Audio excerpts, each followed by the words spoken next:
Hello ladies and gentlemen, today I'm going to be bringing you some more World of Tanks full review. I know that normally I would do a full review in the garage, but today is update day and this is an old replay, so I cannot do that today. So I'll just go ahead and do it right on the battlefield because I have all the statistics already. So T1 Heavy, first of all, or not T1 Heavy, M6. What do I think of the M6? Well, it plays pretty much just like the T1 Heavy, like pretty much the exact same. You want to play it as a flanking medium, not as a heavy tank.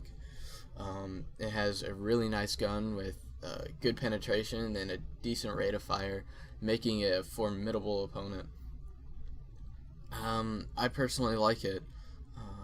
After I got used to the kind of different playstyle than a lot of the other heavies in the game, it actually turned out to be an extremely strong tank.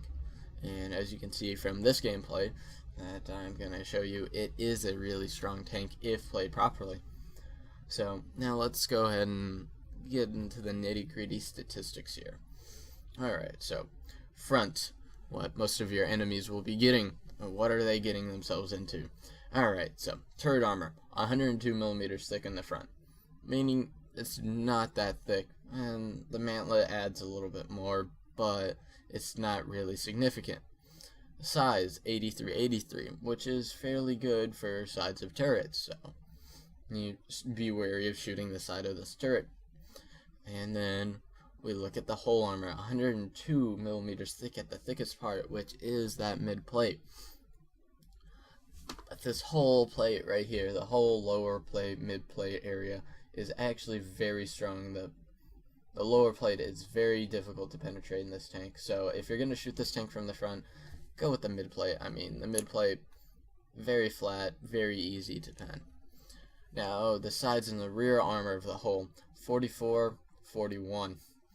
This means that side scraping in this tank isn't the best idea because you can actually get overmatched by a KV-1S fairly easily, and your side armor is really thin anyways. So going hull down in this tank, not recommended. Brawling with this tank, not recommended. You kind of have to play it like a flanking medium to really do work. One thing that this tank does have is a stupendous gun. It has the 90mm gun. It shoots at a rate of 7.89 rounds per minute. The accuracy is kind of poor at 0.38 with an aim time of 2.3 seconds. But it has a good enough DPM to really hold off any single enemy in the game, really. Unless you're going up against tier 8 tanks, which you can have happen. But let's say it's in a fair fight tier for tier, you can hold your ground pretty easily with that DPM. And then, of course, gun depression, 10 degrees, so you could go hold down in this tank, and you could use, like, a hill to use the gun depression, which, you know, is possible, and actually kind of recommended depending on the spot you're in. Turret traverse speed of 28 degrees per second, meaning it's not that slow. And then we have a traverse speed on the tracks of 21 degrees per second, making this tank fairly agile for such a heavy tank. It has 870 HP fully upgraded, and it has a great horsepower to ton ratio of 14.37, meaning that this tank is fairly fast. It is not a good ramming tank. It only weighs 57.4 tons. It has a view range of 320 meters and a signal range of 390 meters.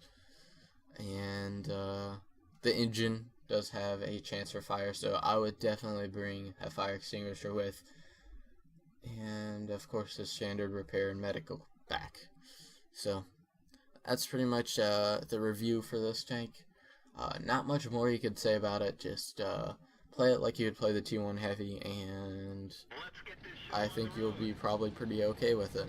Alright, so let's get into this gameplay.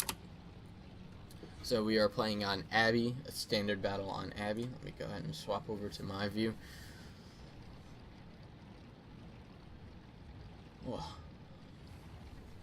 So I'm gonna actually play this tank very aggressively right through the middle, and as you can see at this part of the replay, I was alt tabbed in the game. Kind of back a little bit.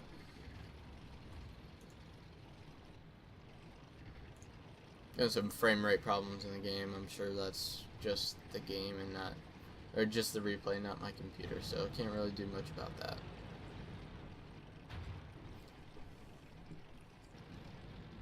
Anyway, you see here, I actually used my gun depression a little bit here to try to get a first early shot right into whoever comes up the hill, but this T-14 is going complete man mode. And I'm like, yeah, well, why not, right? So I go ahead and move forward as well into a very aggressive position like you would take a medium tank. And then here we see the dreaded KV-1Ss that I did not want to meet on the enemy team. But luckily for me, they are shooting not the 122. And I hit the mid plate of that KV-1S, which is the strongest part of their armor. 1 second, guys. Sorry about that little cutout. I had to fix this FPS problem, which actually it didn't do anything. But alright, so put a shot into that Jagdpanzer IV just so he knows that I know he's there. And now I just start chewing up on these KV-1Ss, shooting their lower plates, bouncing their APCR rounds. So as you can see here, if you angle the armor properly, it can actually work fairly well for you, and especially if no one actually knows where to shoot you. Yep, take out that KV-1S. I have this KV-1S to take care of right here. Get a nice tracking shot. Sadly, he does have a repair pack, so getting shot by this M3 Lee in the side, so angle my armor. Put a nice juicy shot into him. That scared him away. And now the KV-1Ss are shooting HE at me. Good for them. Leave that guy at 30 HP. He gets cleaned up by the EZ-8. EZ-2, sorry. And here comes an M4. He got yellowed and he sat down pretty quickly. I'm like, oh, I wonder if the other one's here. Oh, and here he comes. Insanity. Doing the same thing repeatedly and expecting a different result. That is what those guys are. Get shot in the side by a flak bus, a freaking toaster, and able to nice little roll on that Jagdpanzer to kill him. And now I get to play aggressive against the toasters. M3 Lee hoping to take him out for my top gun. He is already dead, but there's a toaster. Fall back a little bit there. Trying to angle my armor. Take him out. He luckily gets a second shot into me as mine goes through him and kills him. But as you can see here, the accuracy isn't that good, but you can still snipe with it. And I am able to take the top gun with 2,875 damage, mastery badge game, top gun. So, I hope you guys enjoyed this. You get to see the true power of the M6 if played like a flanking medium. And it really is a powerful tank, as you see from the screenshots here.